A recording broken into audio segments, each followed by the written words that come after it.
Ndugu mtazamaji, mimi wako ni mchungaji Pastor Philip Safari wa Trinity Gospel Church Munji wa Sesi Taveta. Naona nimetembelewa na marafiki ambao tumewajua kwa muda. Ingawa sielewi kile ambacho kimewaleta, lakini najua tunapoendelea tutaweza kujua kile ambacho kimewaleta mahali hapa. Kwa hiyo Mungu awabariki tunapoendelea na kipindi hiki ambacho. Okay, sisi tumeshukuru sana Pastor kwa kutukaribisha hapa, na tulikuwa tunaomba tu kwa sababu tumefika hapa, tulikuwa tunaomba tu labda utufungulie tu kwa maombi kabla tuendelee. Asante. Ndio. Nataka tuamini ili tukaweze kumtanguliza Mungu mbele. Baba, na kushukuru na kuinua na kutukuza kwa uaminifu wako na neema yako. Ni asante kwa ajili ya muda kama ambao umetufikisha mahali hapa Bwana, ukiwa na makusudi yako Bwana mtakatifu kwa ajili ya utukufu wako. Bwana, wache hekima yako na neema yako Bwana ikatilie juu yetu. Na yote ya Bwana naenda kuzungumzia mahali hapa Bwana, kikajenge mwili wako Bwana, kikajenge mwili wa Kristo na kanisa Bwana. Asante kwa uaminifu wako na kwa utukufu wako, na katika jina la Yesu Kristo tumeomba na kuamini. Amen. Ndugu zangu ambao pia mmejiunga na sisi leo, karibuni sana. Najua labda kila mmoja ambaye ako hapa labda ako na maswali mengi sana kuhusu ujio wetu hapa, nini ambacho kimetuleta hapa mimi na babu hapa. Najua maswali yako mengi, lakini tutaweza kuwapatia jawabu. Jambo la kwanza tu labda mchungaji, Yes. Ambapo tuko na watu ambao wanatusikiliza pale, kuna watazamaji ambao wanatazama, lakini kuna watu ambao pia wamejumuika na sisi hapa. Ningependa kuanza na kukuuliza kwamba kuna kipindi ambacho uko nacho pale redioni kinaitwa What God Can Do No Man Can Do. Hapo ndo mahali ambapo nataka tuanzie. Mbona ukaamua kukipatia jina kama hilo? Asante sana ndugu yangu na wale wengine ambayo mnaweza kuwa na swali kama ile. Katika wito wangu Mungu aliponituma, aliweka kitu ndani yangu nikawafikie watu. Na ndiposa nimechukua nafasi ya kutembelea Kididi FM ni 2.1, na nikaanzia kipindi ambacho kinaitwa What God Can Do No Man Can Do. Yaani kile ambacho Bwana anaweza akafanya hakuna mwanadamu anaweza akafanya.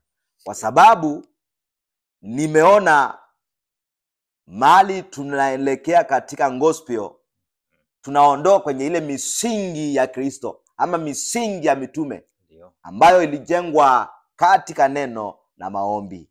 Yes, hiyo ndio kitu ambayo imenitia nguvu zaidi na inanitia nguvu kila siku ili tuweze kulipeleka injili ya Kristo kwa ajili ya kulijenga kanisa la Mungu. Naam. Wananiita babu kama babu. Vile kaka Juma alivyoanza mwanzo akasema kwamba kuna jambo ambalo liko ndani yako, kuna jambo tofauti. Kwa sababu tunavyokusikia ndani ya redio ya Kididi FM 92.1, kuna hicho kipindi ambacho umekieleza vizuri, na ukatuelezea juu kidogo pale kwa upande wa What God Can Do No Man Can Do. Yes. Tumepata kuona wengi na tunawaona pia wachungaji wengi, pastors wengi wanahubiri, lakini sasa unapata sana waumini wana maswali. Unapata maswali ni mengi. Watu wanaenda kanisani, wanafundishwa neno, lakini maswali ni mengi. Kuna mambo mengi ya utoaji, kuna mambo mengi ya kuabudu, kuna mambo mengi yamekuja. Unapata sasa kila dini ina mambo yake. Watu wanaabudu tofauti, mchungaji. Na kuuliza tu swali ni kwamba wewe umezingatia, maana kuna mambo tofauti. Kuna ualimu, kuna uchungaji, kuna unabii, kuna mambo tofauti, na imeambiwa kila mmoja amepatiwa mambo yake. Kuna evangelism, nadhani pia iko huwa inakuwa sijui ni 6. Kuna evangelism, kuna prophecy, kuna teaching.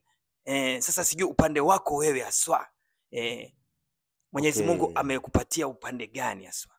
Mimi ndio naweza nikasema kulingana na wito Mungu vile alivyoniita. Ndio. Aliniita kama mchungaji. Ndio. Kitu ambacho najua kiko ndani yangu, apostolic kiko ndani yangu. Ndio maana napenda sana kuwafikia watu. Ndio. Lakini zaidi mimi ni mchungaji. Ndio. Lakini kitu naweza nikakwambia hivi, umeongelea kuhusu prophecy na kuna mambo ambayo huwa wakati unapotembea na Mungu, Ndio. kitu cha kwanza unapotembea na Mungu ndivyo anazidi kujifunua kwako. Kama jizi kuna primary school, secondary school, university na professors, ndivyo ilivyo. Maana hili Mungu aweze kutenda jambo katika maisha yako, kwanza inategemea unamjua kwa kiwango gani. Maana unaweza kuwa mtu wa kawaida ukamjua Mungu kama akuponye kichwa tu, ukamjua Mungu kama tu wa vitu vidogo. Lakini ndo maana hata nikaanzia kipindi ambacho kinasema what God can do no man can do.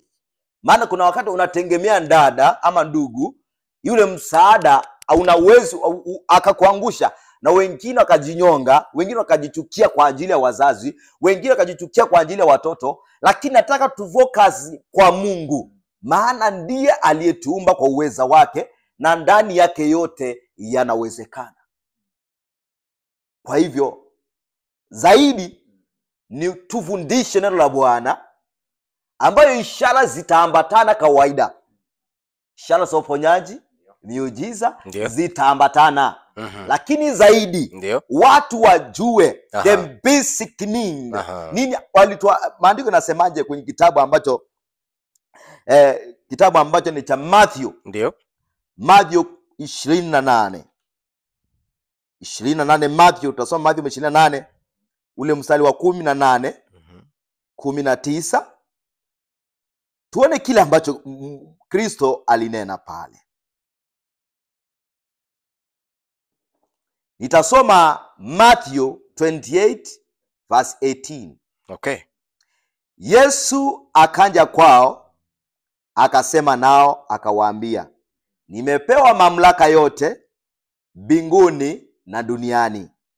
Basi endeni mkawafanye mataifa yote kuwa wanafunzi, mkiwabatiza kwa jina la Baba na Mwana na Roho Mtakatifu, na kuwafundisha kuyashika yote niliyowaamuru ninyi. Na tazama, mimi nipo pamoja nanyi siku zote hata ukamilifu wa dahari. The Great Commission is to make the disciples. Ishara zingine zitaingililia katikati. Kama jizi hii Matthew 6:35 nasema, utafuteni ufalme wa mbinguni kwanza, na zile zingine tutaongezewa. So kazi ambayo tumepewa is to make disciples. Disciple is a person who is like a teacher, ambaye yuko kama mkurugenzi, anakuwa kama mkurugenzi. Yes, ni anafunzwa, anakuwa kama mkurugenzi. Ndio. Kwa hivyo ndio kazi ambayo tulipewa. Na kwa sababu kuna kitu mlikuwa mmeuliza, kwa nini injili yangu inakuwa tofauti kidogo? Ni kwa sababu na kazi yangu kubwa ni kuwafanya wanafunzi. Hao wanafunzi wanapofanyika wanafunzi, watatembea katika misingi na wataweza kuyumba hata wakati wa changamoto. Sasa labda Pastor Philip, Yes. Kuna swali pia ningependa kuuliza.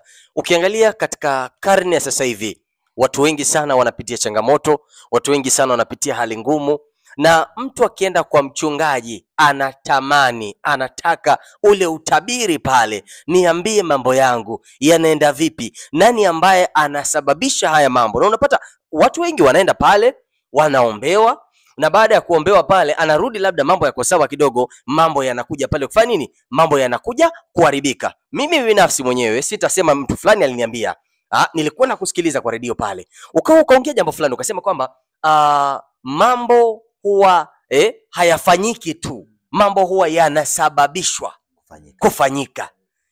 Kwa hiyo ningetaka utueleze mambo mawili hapa. Jambo la kwanza unieleze hawa kila mtu anataka ule unabii, atabiriwe, mbona mambo yangu hayasongi, mbona mambo yangu hayaendi, nani ambaye anahusika? Na unapata kwamba wengi ambao wanatabiri pale, unapata kwamba anakutabiria, anakufanyia maombi, lakini ukiondoka hali ni zile zile, hakuna jambo ambalo limebadilika. Alafu ukiongea ama kusema kwamba mambo huwa hayafanyiki tu, mambo yanasababishwa kufanyika, una maana gani mchungaji?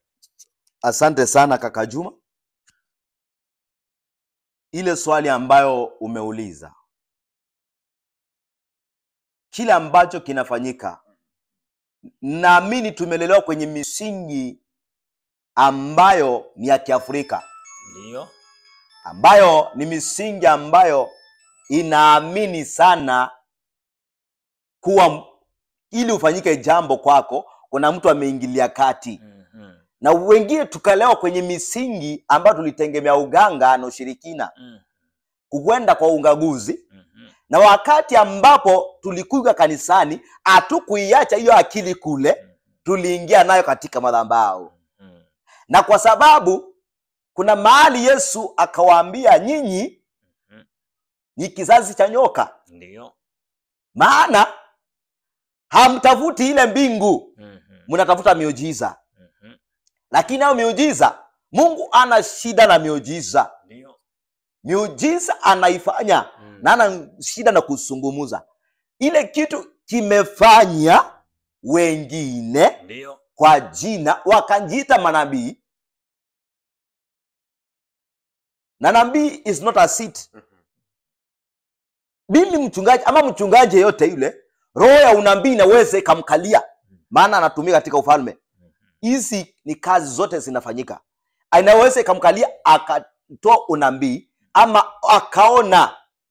Na baadhi yote nikwambie, waganga wakiokoka ama mshirikina akiokoka, hao ni walikuwa wazaliwa manabii wa Mungu, maana shetani na kitu chake. Lakini labda kwa ile misingi ambayo wazazi walikuwa, labda waliwapeleka kule wakafanywa ibada. Wanapozaliwa ile roho inakuwa imengeuka. Ndio maana siku mingi unasikia hata mtoto amesema amengojeka, anataka kuitwa jina fulani. Maana ile roho iko pale inataka kulifanya kazi. Na hiyo kitu kikaingia katika watu na maisha ya watu. Wakatamani kutambiriwa. Na hata mimi siku moja nilifanyika kuwa kutafuta hicho. Maana siku nimefanya form 4 nilipata B-. Ndio. By then. Yes. Na ikawa hii university material ilikuwa Mbiko. Nilienda Nairobi nikafanya kazi pale. Na kuna kanisa sistangu alinipeleka. Ndio. Ya mtumishi wa Mungu. Na akawa ana clinic ya prophecy. Siku specific. Siku Tuesday kutoka saa 2. Huwa ni siku specific kaka Juma. Yes, kutoka saa 2 mpaka saa 6. Ndio. Inaitwa spiritual clinic. Yes. Na watu pale wale wanatabiliwa. Na mimi nikasema maana ukikosa kwenda kazi kibarua Nairobi, ndio siku ambayo ni moja Monday, huwezi kaingilia katikati. So ilibidi ni sema siendi kazi, maana nilihisi maisha yangu yamefungika pale mbele. Na niweza kuenda. Hii ni moja nilienda. Ndio. Lakini kitu kiliyonifanyikia, ndio ambacho natamani huwa hata ninapohubiri waambie waumini wangu, tafuteni Mungu hawe rafiki yenu,